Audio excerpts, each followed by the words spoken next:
watched men as they've tried to do this. They've tried to feed, but come up short. Tried to feed and there's a limitation.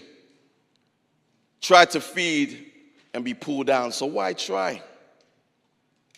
Well, the simple answer is because Jesus has sent us to do it. He sent us to feed. The relief organisations are doing all they can, but there just isn't enough food to go around. But now some of America's food banks are ringing the alarm, saying a hunger crisis is here. They are running out of food. In fact, the United Nations report has put the country as one step away from famine. More than 1.3 million people in a mental health crisis presented to A&E departments. Anxiety is the most reported condition among teens, affecting nearly Been one a in shocking four. increase in the number of teenagers killed with a knife or sharp instrument. And they all say more people are dying from heroin than ever before. My ultimate plan is that you feed. My ultimate plan is that you feed the desperate. My ultimate plan is that you feed the needy, the hungry. I believe God's pressing upon you. I believe that God is dealing with you, that you recognize the hunger. People are needy. People are broken. People are hurting. People are weary. People are hungry. And you can feed it, you can see it.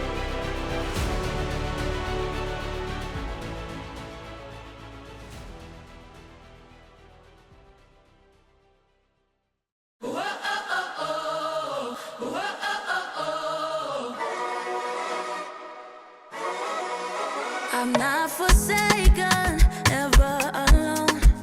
The God of heaven called me his own. He's not just seated upon the throne. I know he's right here inside of my home. I've got a treasure here in my heart, and in my weakness it won't depart. I have a Savior who will abide. He's not just with me, he lives inside. Just go and stand your lift. Our God will bring you out, and he will testify. He shuts the lion's mouth. Go ask those Hebrew boys if he'll stick by your side. They will identify. There's another in the fire.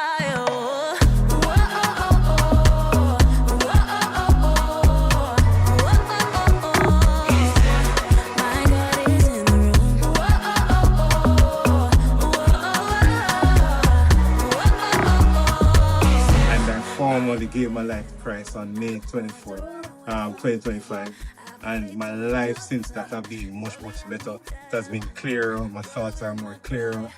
Things that usually entice me no longer entice me. Overall, I'd like to thank Potter's House for their investment and how the investment has helped my life. I'm eternally grateful. It was in 2025 and May 1st this year that when I came to the Potter's House, there was just something different about this atmosphere, and I gave my life to Christ and turned around my life completely and served Christ. And it was from there that I started to see changes within my life, within my family, and also my marriage. I've got turned around my life, where I am no longer in the state of depression, I'm no longer in the state of confusion. So I just want to thank the Potter's House Fellowship and Pastor Brown there in the UK for their investment in sending Pastor Kemar and his family to Jamaica, because there has been a great blessing to us. We call the Potter's House here our home, where we feel at home, and we thank you for your investment also, Pastor Brown. It was a pleasure seeing you for the first time in Jamaica, and we do appreciate you.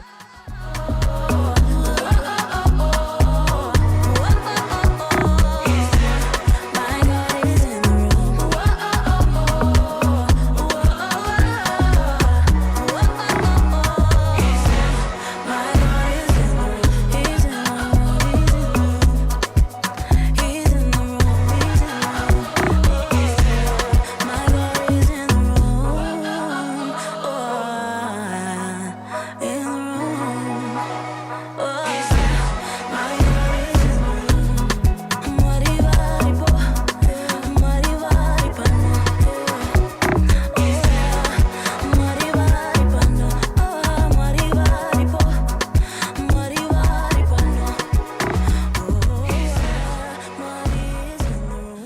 His name's Manish. That's the first guy that got saved in Flack. And so he got saved. On the left-hand side, that's his brother, Karen. Karen comes to me. That's Pastor Satchin's church. I was preaching for Pastor Satchin. His brother gets saved. That's their mum in between Christine and I. As you can see, fully Hindu. Now, I say that because, you know what, these people, they knew nothing about Jesus. Nothing about Jesus. And so they found this building. This is in Flack, Central Flack. Next picture, or next video. That's Manish, the same guy in the first picture. They were with me day and night, just trying to get the building ready. That's Karen. That's my first service there in Flack. This is my first Bible study. Yeah, this was Sunday gone, last Sunday. And so we had 64 people in church that Sunday morning. God is helping us.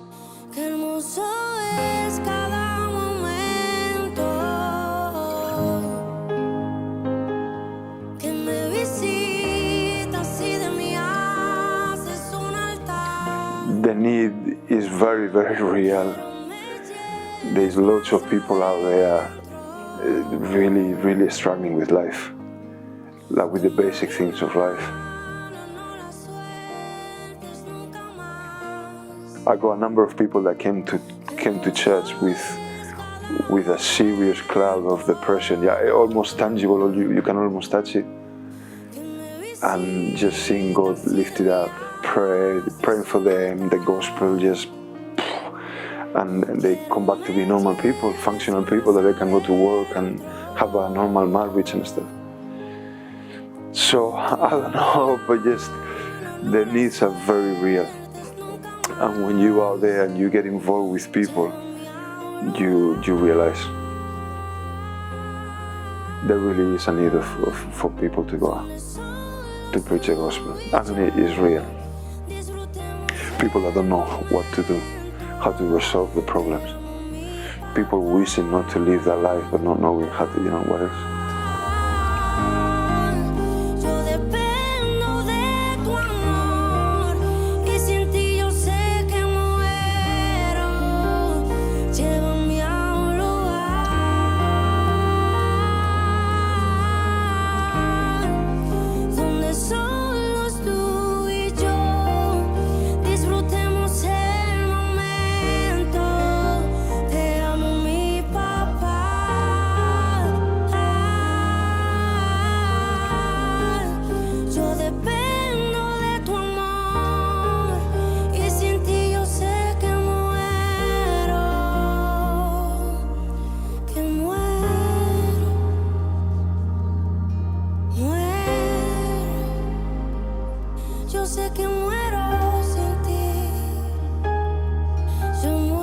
One of the things that stands out, that was very evident when we got to Portugal, was working with the unwanted. And so you're really working with those who everyone has sort of given up on, but it's those unwanted that God has brought in, that God has chosen, that God has destiny for, that God has taken you out of your comfort zone, leaving your land, to meet a group of people who are unwanted but yet chosen and called by God.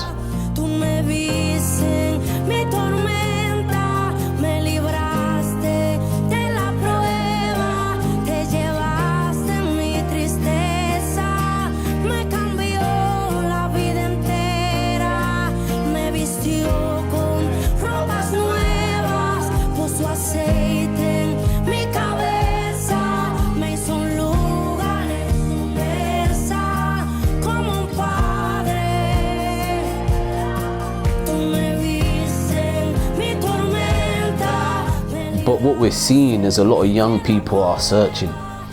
And in fact, I've been praying for that, a revival amongst Catholics who will get saved and, properly saved, born again. And so a lot of them are searching. They're wondering, they're asking questions. And we're seeing a number of them come in. And in terms of the need, you know, we just made up our minds, myself and my wife, we just want to go and meet lost people.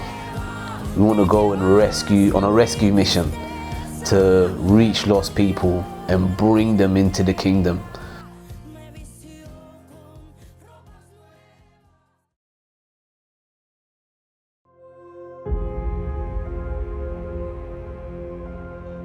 And so going into Paris, Hanoi, Vietnam, Portland, Jamaica, Asmara, Eritrea, in the nation of Andorra, Nha Trang, Vietnam, Montreal, Quebec, Canada, Porto in the nation of Portugal, Trinidad Victoria, Mexico, to the city of Ampatana East in the nation of Madagascar, to Macena, Tamatave, Madagascar, Bogota, Colombia, and Honiara, Solomon Islands, Guayaquil, Ecuador, Georgetown, Malaysia, Seremban, Malaysia, Hermosillo, Mexico, Concepcion, Chile, Cerro Los Placeres, Chile, Ili, American Samoa, out of Mandu in the Toka area of Nepal, Gross Islet, St. Lucia, Lima, Peru, out of Islamabad, Pakistan, Noumea, New Caledonia, Arawa, Bougainville, Albany, New Zealand, which is north shore of Auckland,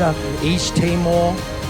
It's wonderful to be weepy on missionary night, and inside of me, I love to have a challenge. But God is looking for men that'll lay their lives upon the altar and say, God, the strongholds of sin in whatever state or whatever nation. Oh, friend of mine, there are multitudes within the area of this place. There's a vast evangelistic field that no doubt would touch 40 or 50 nations of the world by the ethnic groups that are here. I wish you could feel what I feel.